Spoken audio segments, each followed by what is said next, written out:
बंगाल की इन सीटों पर कांग्रेस ने मुकाबले को बनाया दिलचस्प। पिछली बार बीजेपी को मिली थी बढ़त। पश्चिम बंगाल की करीब 1 दर्जन सीटों पर इस बार के चुनाव में सबसे अधिक उम्मीदवार मैदान में है। ऐसे में यहां वोट बंटने की भी संभावना है। पश्चिम बंगाल के विधानसभा चुनाव में मुख्य मुकाबला बीजेपी और टीएमसी के बीच माना जा रहा है।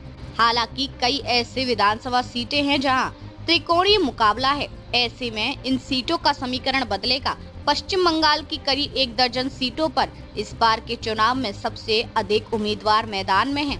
ऐसे में यहां वोट बंटने की भी संभावना है। हालांकि चुनावी समीकरण बताते हैं कि इन आधी सीटों पर पिछले चुनाव में भाजपा का कब्जा रहा है। यह सीधी टक्कर तृणमूल कांग्रेस और भाजपा के बीच था, लेकिन इस बार कांग्रेस भी इन सीटों पर चुनाव मैदान में है।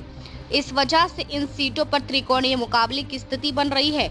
चुनाव आयोग के आंकड़े बताते हैं कि पहले चरण के चुनाव में सबसे अधिक उम्मीदवार वाली सीटों में कूच बिहार, दक्षिण जलपाईगुड़ी, करंदीगी, इटाहर विधानसभा सीट है। यहाँ पर कुल इन सीट पर 15-15 उम्मीदवार मैदान में हैं, जबकि बाकी 7 सीटें ऐसी हैं जहाँ पर 14-14 उम्मीदवार मैदान में हैं। इन सीट में धूपगुड़ी, मायानगरी, डबग्राम, फुलवारी, रतुआ, सूजापुर और दुर्गापुर पश्चिम जैसी अहम सीट शामिल हैं।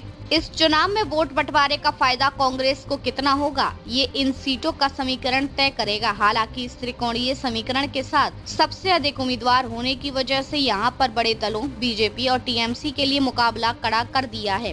कांग्रेस नेता अधीर रंजन चौधरी ने बताया कि पश्चिम बंगाल में कांग्रेस सभी सीटों पर कड़ी मशक्कत कर रही है और इस बार के चुनाव में मुर्शिदाबाद संसदीय सीट समेत अन्य सीटों पर अच्छे परिणाम की उम्मीद है। कांग्रेस इस बार के चुनाव में सभी दलों के विकल्प के तौर पर मैदान में है।